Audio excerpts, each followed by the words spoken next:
사무엘 하 5장입니다.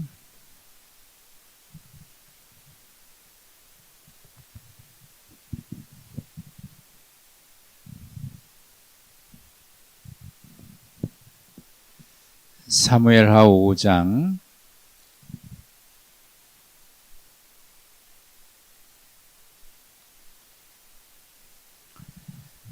1절부터 3절까지 그리고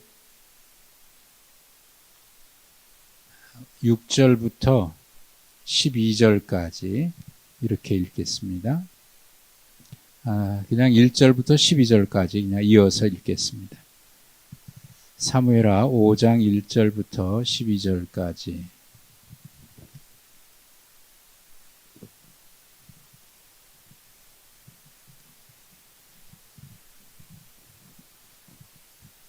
우리 한 절씩 교독하시겠습니다. 이스라엘 모든 지파가 헤브론에 이르러 다윗에게 나와 이르되 보소서 우리는 왕의 한 골육이니이다. 곧 사울이 우리의 왕이 되었을 때에도 이스라엘을 거느려 출입하게 하신 분은 왕이시었고 여호와께서도 왕에게 말씀하시기를 내가 내 백성 이스라엘의 목자가 되며 내가 이스라엘의 주권자가 되리라 하셨나이다 하니라. 이에 이스라엘 모든 장로가 헤브론에 이르러 왕에게 나오매 다윗 왕이 헤브론에서 여호와 앞에 그들과 언약을 맺으며 그들이 다윗에게 기름을 부어 이스라엘 왕으로 삼으니라.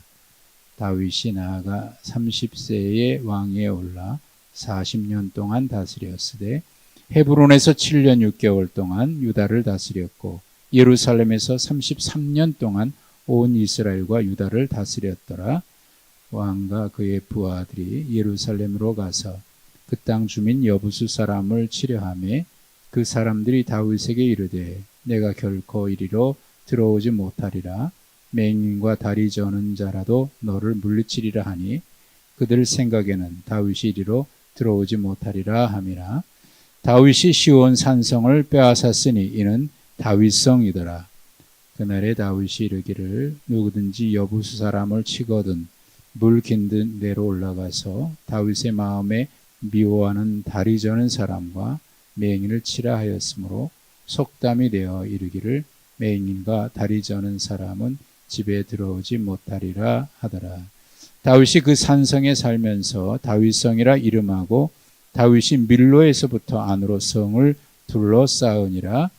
만군의 하나님 여호와께서 함께 계시니 다윗이 점점 강성하여 가니라.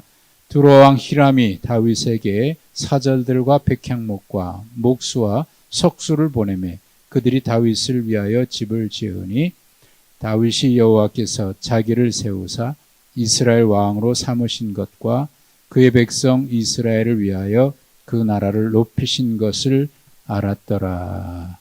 아멘. 반갑습니다. 한 달 넘은 것 같아요. 새벽에도 또 수요일에도 한 분도 없이 혼자 말씀을 전하다가 이렇게 또 여러분 오시니까 한 분이 한 10분 이상 되시는 것 같아요. 반갑습니다. 이번 주 새벽부터 우리 교우들이 나오셔서 새벽 예배도 여러분들이 나오시니까 저도 힘이 나고 또 훨씬 말씀을 나누는 것이 또 편안하고 좋아요. 또 기분도 마음도 편안해지고 또 저녁에도 나오시니까 참 좋습니다. 지금 상황이 여러 가지 우리가 모이는데 제약이 있기는 합니다만은 그래도 우리가 그 제약에 굴하지 아니하고 믿음으로 하나님을 예배하는 우리의 삶은 더 깊어졌으면 좋겠다는 생각을 늘 하고 있습니다. 아무튼 이 저녁에 오신 여러분들을 주님의 이름으로 환영하고 또 축복하고 가정에서 온라인으로 예배하는 분들도 역시 같은 은혜와 축복이 있기를 바랍니다. 자, 우리가 사무엘하 5장 오늘 말씀을 12절까지만 읽었는데 다윗이 이제 왕이 남유다뿐만 아니라 북이스라엘까지 이제 완전히 왕이 돼서 통일왕국, 남북이 이제 하나죠. 남유다와 북이스라엘. 그것이 이제 솔로몬 지나고 나서 솔로몬 때까지 유지되나 그 뒤에 이제 다시 분열됩니다만은 이제 남북이 하나 되는 물론 이제 사울 왕 때는 왕이 하나였으니까 분열됐다고 보기는 어렵죠. 그러나 이제 사울이 죽은 이후에 유다 지파가 다윗을 왕으로 세우고 그리고 북이스라엘 지파 중심으로 해서 다윗의 아들 이스보셋을 왕으로 잠시 세웠던 일이 있죠. 아마 불과 2년 정도 되는 것 같아요. 계산해 보면. 자, 근데 오늘은 이제 그 내용을 이제 사울이 남유다와 북이스라엘 모두 왕이 됐다는 내용인데 4절에 보면 다윗이 왕이 됐을 때 30세입니다. 30세에 왕이 올라서 40년을 통치해요. 그 중에서 남유다의 헤브론에서 통치한 게 7년 6개월이고 그리고 예루살렘에 다윗성을 세우고 예루살렘에서 이제 온 이스라엘, 남유다와 북이스라엘 합한 온 이스라엘과 유다를 다스린 것이 33년, 합해서 40년, 정확하게 말하면 40년 6개월이 되겠죠. 그러나 이제 여기에는 그냥 40년이다 이렇게 얘기를 했습니다.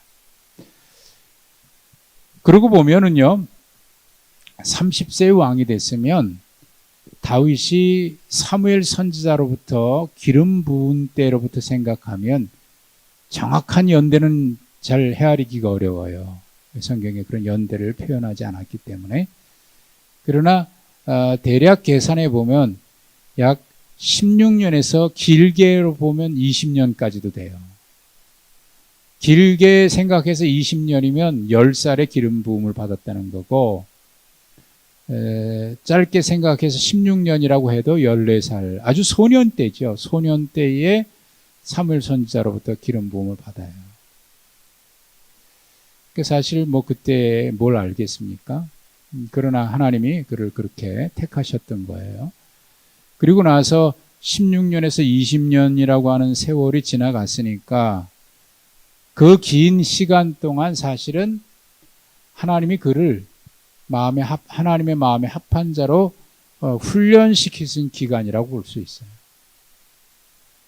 그 기간 동안 뭐 소년 때는 모르겠지만은 이제 나중에 골리앗을 물리치고 난 뒤에 사울 왕의 사위가 되고 그리고 백성들로부터 다윗이 이제 칭송을 받고 다윗은 만만이요 사울은 천천이다. 그래서 모든 백성들이 다윗을 칭송하기 시작하는 그때로부터 생각을 해봐도 한참 청년 시절 지나간 때를 생각해봐도 이제 기름 부음 선지자가 기름 부었고 난 뒤에 시간이 꽤 지났을 텐데 그럼에도 불구하고 자기 스스로 인간적인 방법으로 또는 힘으로 그리고 백성들의 지지를 힘입어서 이렇게 많은 백성들이 나를 지지하니까 그러면서 그 인간적인 방법으로 자기가 왕의 자리에 올라서려고 해본 적이 없습니다. 인간적인 수단과 방법을 사용하지 않아요. 그는 철저하게 하나님께서 나를 기름 부으셨다면 하나님의 때가 되면 하나님이 세우실 거라고 하는 하나님을 향한 신뢰가 그에게 있어요. 그 다윗의 시편을 봐도 이 다윗의 이런 신앙이 하나님을 신뢰하는 그런 고백들이 굉장히 많이 나오죠. 대표적인 시편 23편도 역시 그렇고요. 사망의 음침한 골짜기를 다녀도 하나님을 끝까지 의지하죠. 다윗의 시를 가만히 보면은 대부분이 다 하나님을 철저하게 신뢰하고 있어요. 그래서 내 힘으로, 내 꾀로, 내 방법으로 뭔가를 도모해 보려고 하는 그런 계획들을 하질 않습니다. 철저하게 하나님을 신뢰합니다. 하나님이 기름 부으셨다고 하면 하나님의 때에 하나님의 방법으로 하나님께서 이루실 것이라. 그게 다윗의 하나님을 향한 신뢰입니다. 그 신뢰하는 믿음으로 믿음의 인내를 통해서 하나님의 마음에 합한 자로 훈련된 거예요. 그 기간이. 다윗이 하나님의 마음에 합한 자라고 하는 것은 바로 그런 모습까지 다 포함한 거겠죠. 그렇게 다듬어져서 결국 하나님의 때가 되자 드디어 이스라엘의 모든 지파가 다윗에게 찾아와서 다윗을 왕으로 세우게 됩니다. 그 내용이 이제 오늘 본문의 내용이죠. 자, 그런데 이 말씀을 우리가 계속 보면서 다윗을 볼 때마다 늘 비교되는 사람이 있는데 그건 뭐냐면 사울이에요. 사울. 그리고 사울을 볼 때마다 또 비교되는 사람이 있다면 그것도 다윗이고요. 그러니까 다윗이 왕이 될 때 이 장면하고 사울이 왕이 될 때 장면이 참 비교할 게 많아요. 자, 오늘 이제 1절부터 3절에 있는 내용이 다윗이 왕이 되는 과정인데, 여러분 들어오실 때 받으신 인쇄물, 그리고 온라인으로 예배하시는 분들은 홈페이지에 올려놓은 내용을 보시면은 1절에서 3절 내용에 그들이 이스라엘 지파가 와서 다윗에게 한 말입니다. 우리는 왕의 한 골육입니다. 한 형제입니다. 그런 의미입니다. 한 골육입니다. 전에 사울이 우선 이 얘기부터 해요. 우리는 왕과 한 골육입니다. 라고 하는 이야기를 하고 한 형제입니다. 라는 얘기를 하고 그 다음 얘기한 게 뭐냐면 사울이 우리의 왕이 되었을 때도 실제적으로 이스라엘을 거느려 출입하신 분은 왕이셨습니다. 라고 얘기해요. 그러니까 왕은 사실 사울이었지만 이스라엘 백성들을 이끌고 전쟁에 나가고 또 전쟁에 나가서 승리하고 원수들로부터 지키고 하는 모든 일을 실제적으로 한 사람은 누구다는 얘기냐면 다윗이 했다는 얘기예요. 그러니까 사울보다 다윗이 이 나라를 지켜왔다. 그런 고백을 하는 겁니다. 사울이 왕이었지만 그때도 실제로는 당신이 우리 왕이었습니다. 라는 얘기겠죠. 그리고 또 한 가지 얘기하는 게 여호와께서도 왕에게 말씀하시기를 내가 내 백성 이스라엘의 목자가 되며 내가 이스라엘의 구원자가 되리라 하셨나이다 하니라. 그 얘기를 하는 거예요. 여기서 보면 이제 세 가지 다윗에게 와서 다윗이 왕이 될 수 있는 조건, 우리가 당신을 우리의 왕으로 세우려고 한다고 할 때 그들이 이스라엘 모든 지파가 제시한 게 뭐냐면 첫째는 당신과 우리는 한 고륙입니다. 한 형제입니다. 그러니까 북이스라엘이나 남유다나 유다 지파나 나머지 이스라엘 11지파나 10지파나 다 한 고륙입니다. 그거 맞죠? 그 얘기하는 거고 두 번째는 사울이 왕이었을 때도 당신이 우리나라를 실제적으로 통치하거나 다스리거나 지킨 것은 당신이었습니다. 그러니까 이미 왕이 될 만한 자질이 그에게 있었다는 걸 인정해 주고 있는 거예요. 그다음에 세 번째 가장 중요한 것이 있는데 이건 뭐냐면 하나님이 당신을 우리의 목자나 우리의 주권자로 세우시겠다고 하는 사실 우리가 알고 있습니다. 여기서 제일 중요한 거는 세 번째예요. 하나님이 당신을 이스라엘의 목자가 되게 하고 이스라엘의 주권자가 되게 하시겠다고 하나님이 약속하셨습니다. 자, 근데 여러분 이 세 번째 내용, 첫 번째, 두 번째는 어쩔 수 없으니까 그렇게 얘기할 수 있어요. 왜냐면 이제 그전에는 사울을 따랐지만은 이제 북이스라엘이 망한 거나 마찬가지 아닙니까? 이스보셋은 죽었고 아브넬도 역시 죽었고 그러니까 그 나라가 이제 다 와서 사울에게 우리가 다 당신을 우리의 왕으로 우리가 받아들이겠습니다라고 할 때 우리가 남입니까? 우리 한 형제지요. 이런 의미로 받아들일 수도 있고 지금 우리가 그렇긴 하지만 예전부터 당신은 우리의 왕이나 마찬가지였습니다. 사울이 있기는 했어도 이것은 그냥 정치적인 발언이라고 할 수도 있을 것 같아요. 근데 세 번째는 뭐냐면 하나님이 당신을 이 나라의 목자와 주권자로 세우시겠다고 말씀하셨다라고 하는 이야기를 해요. 그러면 그들도 이미 사무엘 선지자가 다윗을 왕으로 기름 부었고 이 나라의 왕으로 하나님이 세우셨다라고 하는 것을 약속하실 때 그들도 이미 다 이 사실을 알고 있었다는 얘기거든요. 알고 있었다. 그러니까 다윗이 그런 얘기를 실제로 하지 않았어도 사무엘이 다윗에게 기름 부은 그 이후에 여러 상황으로 봐서 사울도 이미 그런 얘기를 여러 번 했죠. 다윗을 죽이려고 쫓아다니면서 자기 입으로도 고백을 했어요. 또 요나단도 그런 얘기를 했고, 그러고 보면 하나님이 이스라엘의 왕으로 다윗을 세우려고 한다고 하는 것을 모든 이스라엘 백성들은 이미 알고 있었던 것 같아요. 이제 그런 시간이 지나간 거죠. 그렇게 해서 꽤 시간이 지나간 거죠. 그 이야기에 세 가지 얘기를 하면서 이에 이스라엘의 모든 장로가 헤브론에 이르러 왕에게 나오매 다윗이 헤브론에서 여호와 앞에 그들과 언약을 맺으며 그들이 다윗에게 기름을 부어 이스라엘 왕으로 삼으니라. 하나님 앞에서 그들과 언약을 맺습니다. 내가 당신들의 왕이고 당신들은 내 백성으로 내가 이 나라를 통치하겠습니다. 하나님 앞에서 언약을 맺어요. 자, 근데요, 이 이야기를 사울이 왕이 될 때하고 좀 비교를 해보면 이 말씀이 무엇을 우리에게 말씀하려고 하는지, 이 구절이 성경이 무엇을 말씀하려고 하시는지를 우리는 알 수 있습니다. 거기에 사무엘상 8장 4절 5절과 19절 20절을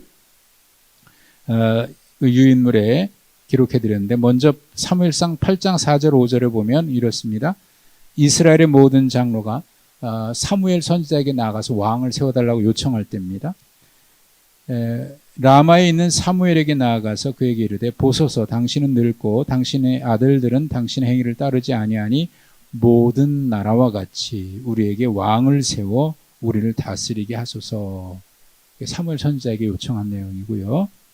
그리고 8장 19절 20절에도 사무엘 선지자가 그 말을 듣고 사실 거부 의사를 밝혀요. 이것은 하나님이 원치 않으시는 일입니다. 그러나 하나님이 이제 허락하라고 그러시니까 와서 얘기를 하면서 이거 이제 사무엘 선지자가 거부의 표현을 하면서 왕을 세운다고 하는 것이 어떤 의미인지, 다른 나라의 왕들은 어떤 왕들인지를 얘기했는데 그 말을 안 들어요. 그래서 백성들이 사무엘에게 다시 와서 얘기하는 겁니다. 백성이 사무엘의 말 듣기를 거절하여 이르되 아니로소이다. 우리도 우리 왕이 있어야 하리니 우리도 다른 나라들 같이 되어 우리의 왕이 우리를 다스리며 우리 앞에 나가서 우리의 싸움을 싸워야 할 것이니이다 하는지라. 여기에서 이 백성들이 요구했던 것은 뭐냐면 다른 나라와 같은 왕을 달라는 거예요. 우리도 세우자는 거예요. 그러니까 주변에 보니까 다른 나라에 다 왕이 있거든요. 근데 이스라엘은 그동안 왕이 없었어요. 왕이 없이 사사들이 통치했거든요. 선지자나. 그리고 마지막 사사가 사무엘 선지자죠. 하나님의 뜻을 따라서 이 나라가 지금까지 유지되어 온 거예요. 그런데 이제 다른 나라 보니까 왕도 있고 군사도 있고 이런 것들이 있으니까 좋아 보였던 모양이에요. 우리도 저런 나라들처럼 세워달라. 그런데 오늘 이것을 다윗이 왕이 되는 것과 비교하는 이유는 이렇습니다. 거기에 2절에 보면 이런 얘기를 해요. 하나님께서 당신을 우리의 왕으로 세우시겠다고 이미 말씀하셨다는 얘기를 할 때 한 말이 이스라엘의 목자가 되며 이스라엘의 주권자가 되리이다라고 얘기해요. 그러니까 이스라엘의 왕이라는 표현을 쓰지 아니하고 하나님께서 당신을 이스라엘의 목자가 되게 한다. 그러니까 사울이 왕이 될 때 백성들이 요구한 것은 다른 나라와 같은 왕을 세워달라는 것이었거든요. 근데 하나님이 다윗을 세우실 때는 다른 나라와 같은 그런 왕이 아니고 그런 통치자가 아니라 목자 같은 주권자. 목자 같은 주권자. 그러니까 그러니까 목자에 하는 일은 뭐냐면 목자와 양의 다른 점이 있어요. 목자와 왕의 다른 점. 왕은 명령해요. 명령하고 지시하고 그리고 안 하면 뭐 어떤 물리력을 행사하겠죠. 강제력을 행사하고. 근데 목자가 다른 점은 왕과 다른 점. 목자는 지시하지 않아요. 이렇게 하라 저렇게 하라 지시하지 않고 따르지 않는다고 해서 어떤 강제력을 행사하거나 물리력을 행사하는 게 아니에요. 목자는 언제나 앞서갑니다. 앞서가요. 리더십을 얘기하는 분들 중에 리더십 가운데 목자형 리더십과 카우보이형 리더십을 얘기해요. 뭐가 다를까요? 목자형 리더십은 목자는 앞서갑니다. 양을 이끌고 앞서가요. 그러나 항상 모범을 보이는 거죠. 앞서가면서 나를 따라라. 카우보이는 뭐예요? 뒤에서 이 채찍을 치면서 몰아버리죠? 막 가게 해요. 그리고 뒤에서 채찍질 치는 거예요. 이게 카우보이형 리더십이에요. 근데 성경적인 리더십은 목자예요. 그러니까 다른 나라의 왕은 카우보이형 리더십이라고 얘기할 수 있고, 하나님이 이스라엘 백성들을 위해서 세우실 왕은 어떤 리더십입니까? 목자라는 거예요, 목자.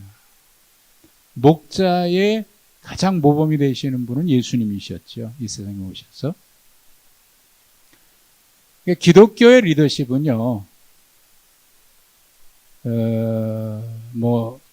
카리스마 있다라고 얘기를 합니다만은, 그렇게 해서 막 밀어붙이고, 강요하고, 이렇게 안 하면 막 야단치고, 그게 기독교의 리더십이 아니에요.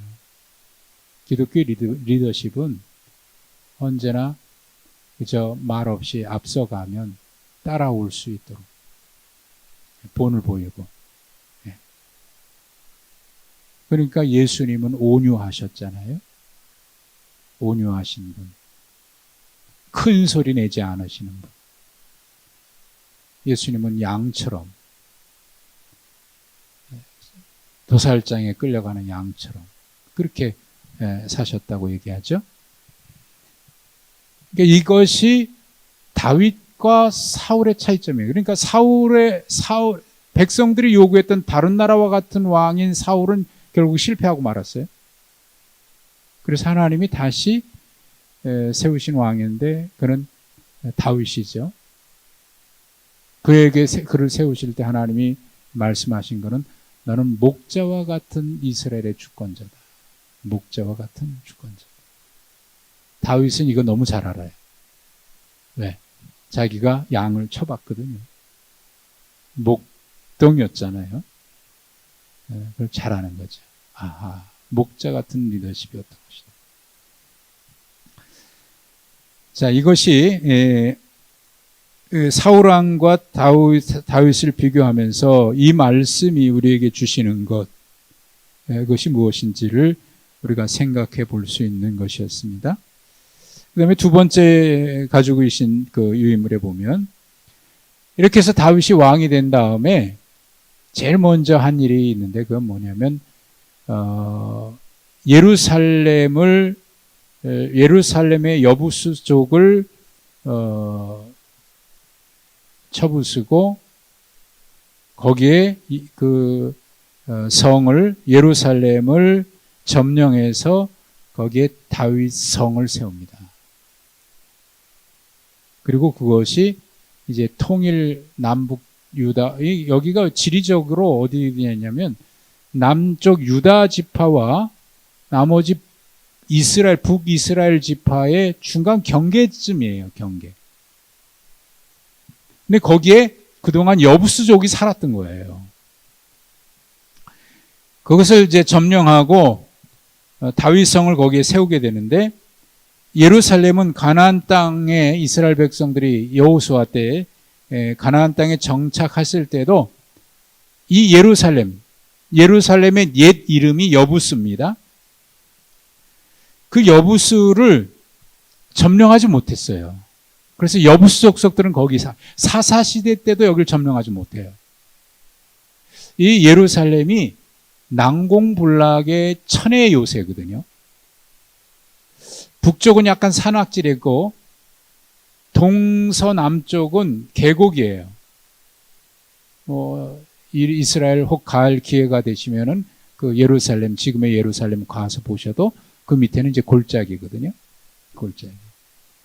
그러니까 북쪽의 산악지대만 잘 막으면 남쪽에 경계하는 데는 큰 어려움이 없어요. 그러니까 점령하기가 쉽지 않은 곳인데, 그러다 보니까 사사시대 때도 거기를 점령하지 못했어요.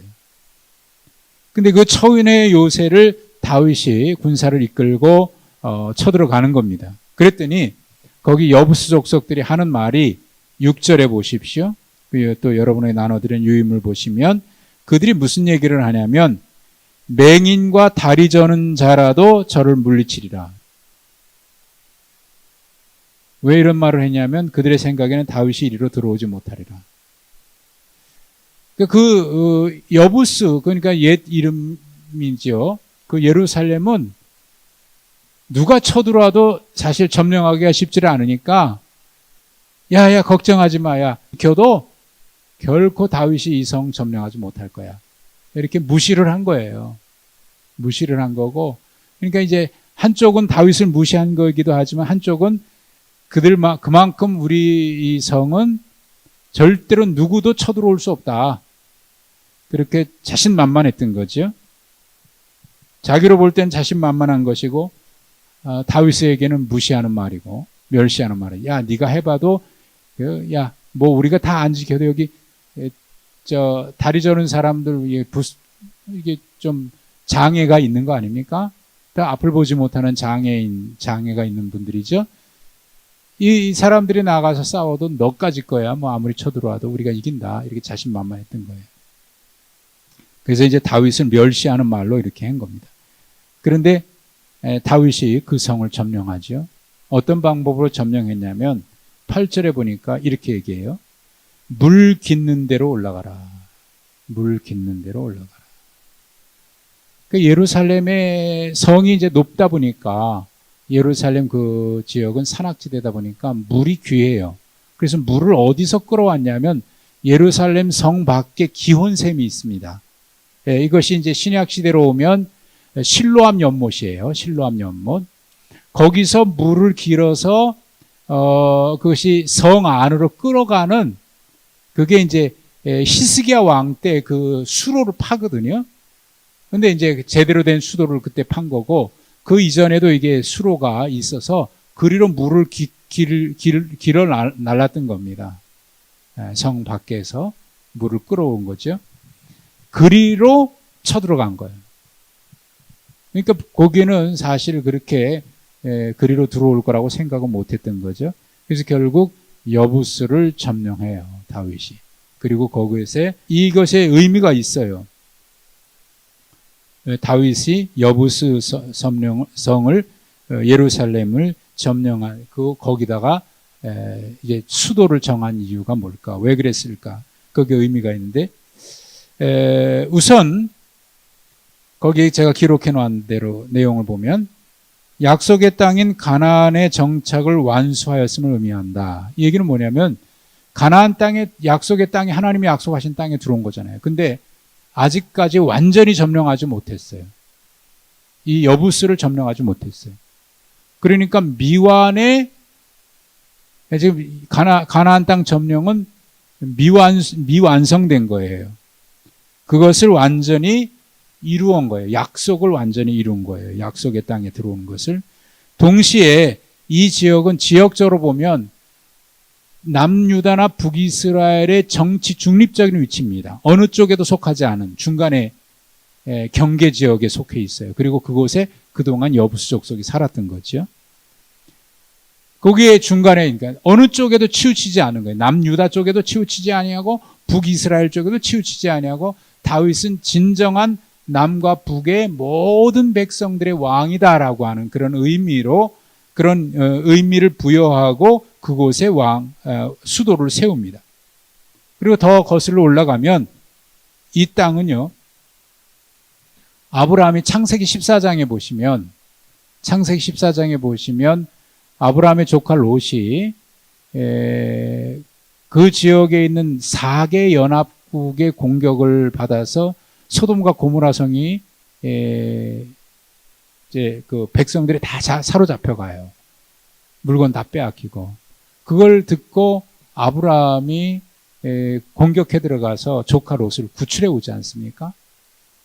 그때 이제 돌아오는 길에 소돔 왕이 그에게 이제 모든 거 다 재산은 가지십시오. 그리고 백성들만 돌려보내십시오 하고 이제 그 얘기하기 전에 멜기세덱이라고 하는 제사장이 나타나서 아브라함을 축복합니다. 한번 보실까요? 창세기 14장.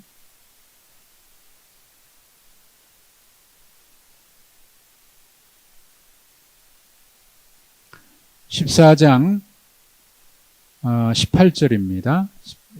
14장 18절 이하. 19절을 보시면 이렇게 돼 있어요. 그가 아브라함에게 축복하여 이르되 천지의 주제이시여 지극히 높으신 하나님이여 아브라함에게 복을 주옵소서. 아브라함을 축복해요. 그러면서 너희 대적을 내 손에 붙이신 지극히 높으신 하나님을 찬송할지로다. 아브라함에게 복을 달라고 얘기하고 하나님을 찬송하라. 축복하니까 아브라함이 그 축복을 받고 이 멜기세덱 제사장에게 10분의 1을 얻은 것에서 거기서 빼앗아 온 것에서 10분의 1을 멜기세덱에게 바칩니다. 제사장에게. 11조죠. 11조. 그리고 거기서 하나님 앞에 축복받고 거기서 11조를 바친 그곳입니다. 이곳이 바로 이 지금 헤브론지요. 저기 여부수 쪽 예루살렘이에요. 그리고 이게 나중에 뒤에 아들 이삭을 바치는 것도 역시 그 지역이라고 알려져 있습니다. 그러고 보면 이제 뭐 그 얘기는 좀 뭐 할 얘기가 있습니다만은 이제 소돔 왕이 그에게 재산 다 주겠다고 했을 때 거절했던 이유 중에 하나가 뭐냐면 내가 멜기세덱에게 축복받고 난 뒤에 그러거든요. 그래서 내가 당신에게 복 받았다고 이거 가져가면 사람들이 그럴 거다. 그러니 나는 안 가져간다. 왜? 나는 하나님께 복 받은 사람이지. 여러분 복을 받으시려면 하나님께 받으십시오. 사람에게 뭐 아쉬운 소리 하고 뭐 그러지 말고 하나님이 주셔야 진짜 복이지.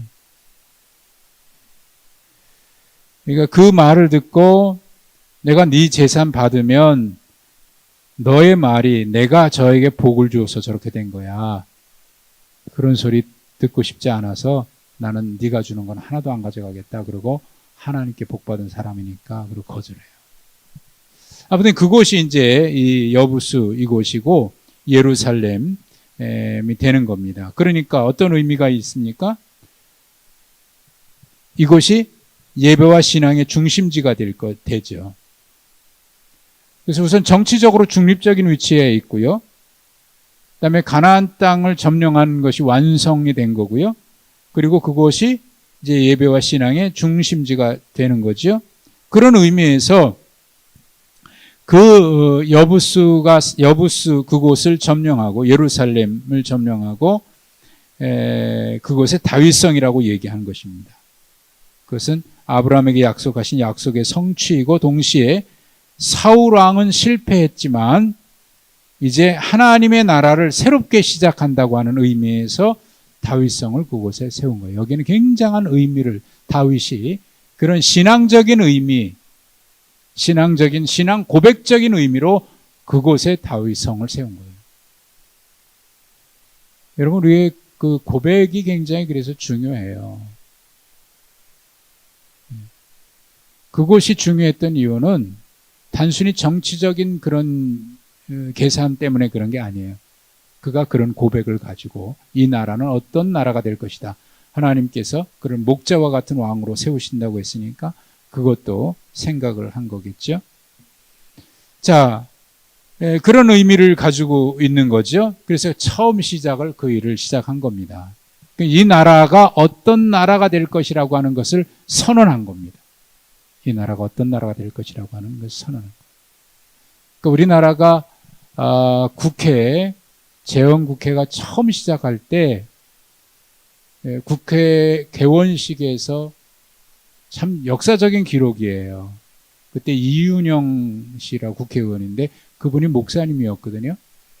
그래서 처음 국회가 열리는 날 이제 국회 시작할 때 기도하고 시작을 했어요. 굉장히 의미가 있는 거죠.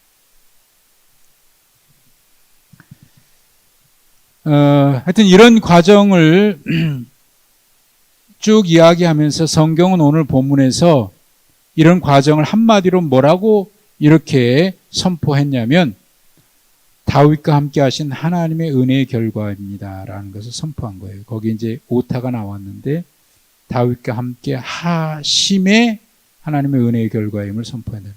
다윗과 함께 하신 하나님의 은혜의 결과임을 선포한다. 이렇게 오타 수정해 주시면 되겠습니다. 그래서 그 본문의 말 10절이 그 말씀을 하죠. 만군의 하나님 여호와께서 함께 계시니 다윗이 점점 강성하여 가니라. 그러니까 지금까지 이 모든 것도 하나님이 함께 하셨기 때문에 다윗이 점점 강성해진 것이고, 그리고 그 뒤에도 역시 이 말씀으로 이어져요. 그 이후에 다윗이 하나님이 함께 계신 결과로 어떤 일들이 벌어지는가에 대한 것을 구체적으로 기술하고 있는데, 그 가장 먼저 언급된 거는 11절 12절에 보니까 두로왕 히람이, 두로왕, 이게 이제 자주 등장해요. 이 두로는 그 일반 역사, 세계사에 보면 이 두로라고 하는 나라는 페니키아예요. 페니키아. 서린이 페니키아 알아요?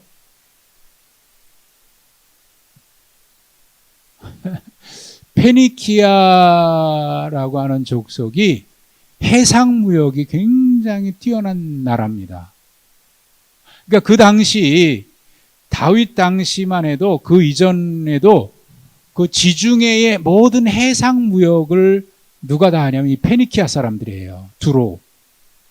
그래서 이 페니키아 두로 사람들이 해상무역으로 굉장히 부를 축적합니다. 그러니까 이 지중해와 내륙 쪽 연결하는 그 이스라엘 북쪽이잖아요. 이스라엘 바로 북쪽이 두로 지역인데, 이 페니키아 사람들이 해상무역을 굉장히 잘해서 지중해를 통해서 유럽이나 아프리카나 이쪽으로 모든 중동 지역에서 나오는 여러 가지 향유라든지 뭐 보석이라든지 이런 것들을 아프리카로 왕래하고 유럽으로 왕래하고 그러면서 굉장한 부를 축적해요.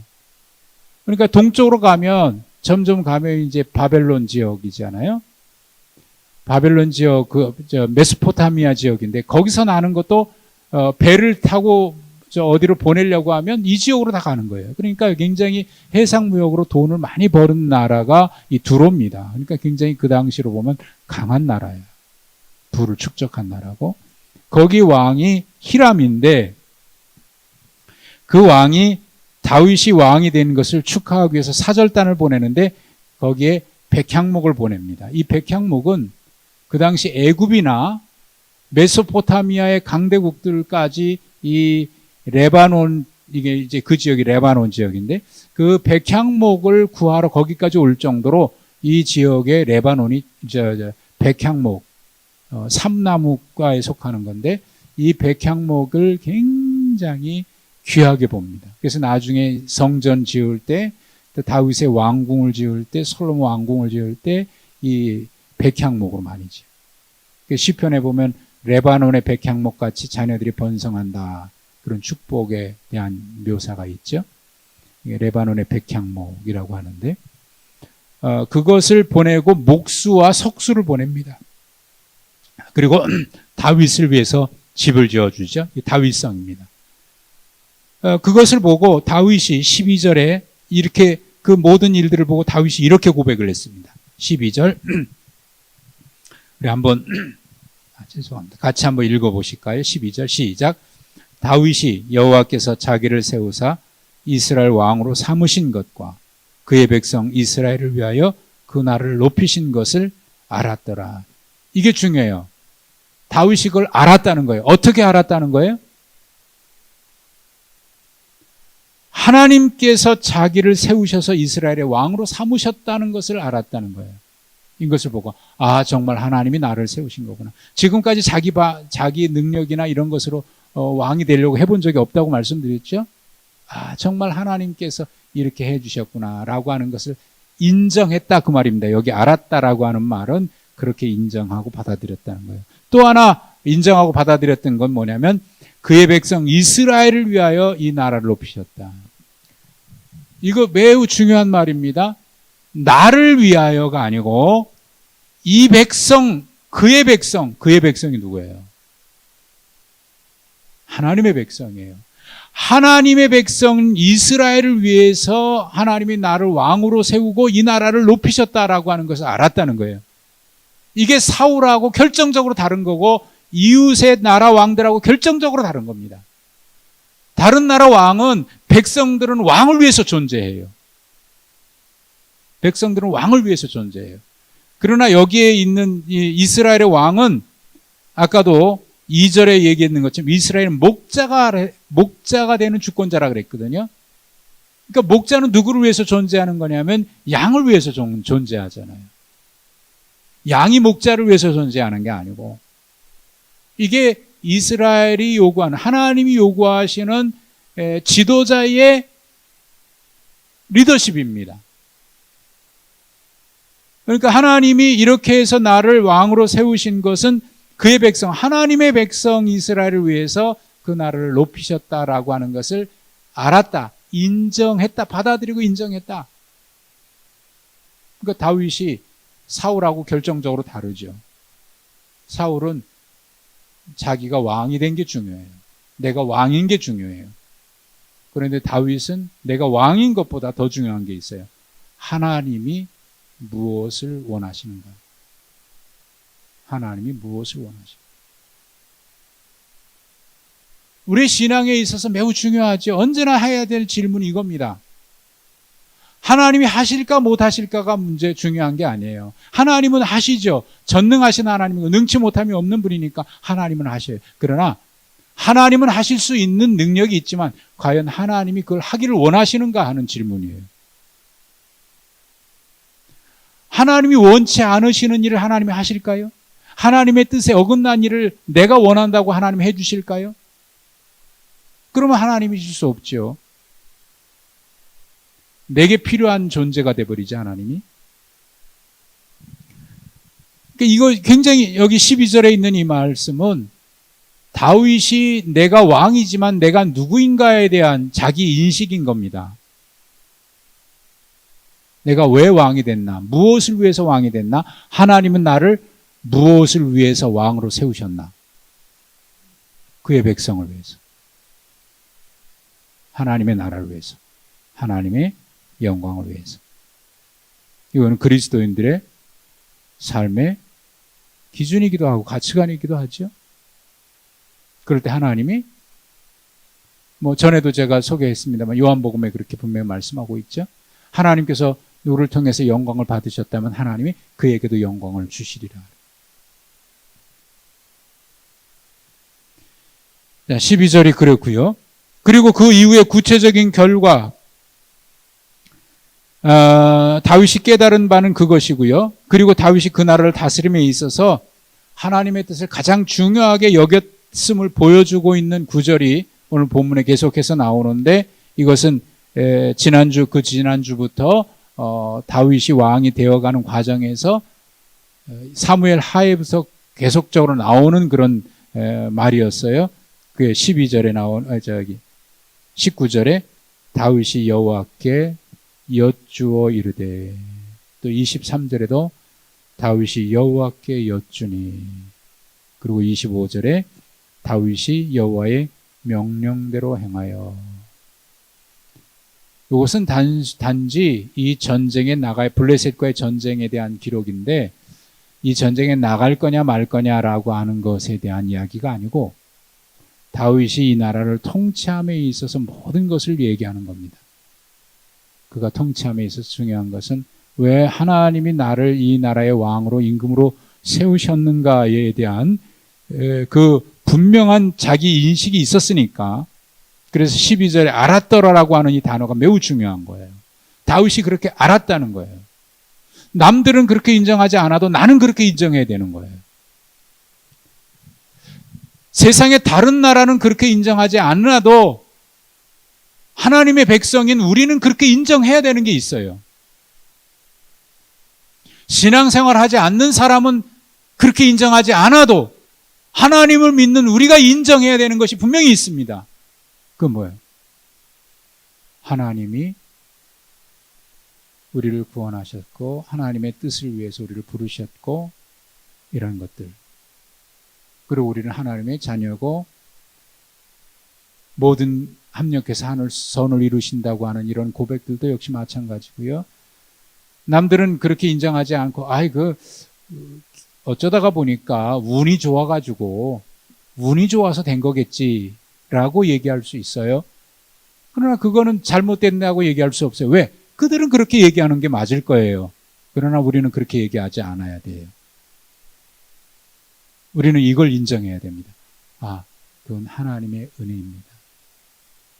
하나님의 은혜입니다. 물론 그렇다고 해서 누가 남에게 감사합니다라고 인사하지 말라는 것은 아니에요. 도와준 분들도 있고 그럴 수 있어요. 그러니까 그분들에게 인사도 하죠. 그러나 하나님이 함께 하셨기 때문이라고 하는 고백, 이것은 그리스도인으로 상상 신앙인의 자기 정체성이고요. 자기 고백인 겁니다. 이것을 알았더라. 그러니까 그 뒤에 여호와께 여쭙다라고 하는 것, 그리고 여호와의 명령대로 행했다라고 하는 것은 그 인식 속에서 이 나라를 통치해가는 다윗의 통치력입니다. 리더십이고 삶이고. 이 다윗의 생애를 보면서 신앙인으로서 우리가 이 시대를 살아감에 있어서 어떻게 살아가야 되는지에 대한 그런 그 생각들을 많이 하게 되고, 분명한 또 우리에게 나아갈 수 있는 기준을 제시해 주고 있다고 봐요. 하나님이 다윗을 왜 그렇게 기뻐하셨나 하는 것을 이제 보게 되기도 합니다.